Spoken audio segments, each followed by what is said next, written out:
Greetings from the road. This is Freighter Jim. I'm near the bridge in Oakland. New owner of the 36 Plymouth is getting used to driving it. He doesn't have much experience with the 3-speed manual. So he's in the parking lot here and he's giving it his best shot. It was cold-blooded, didn't want to start, but it finally took off. And there he goes. What a pretty car. What a handsome car.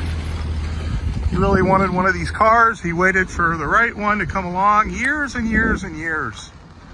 The owner of this one had at least 40 years. It came from Murfreesboro, Tennessee. It's a long trip out here to California. Had to wait 3 days for 6 inches of rain to pass through the area. It's a beautiful bright day here on Saturday, and he's enjoying the ride. Hope everybody out there had a safe New Year's.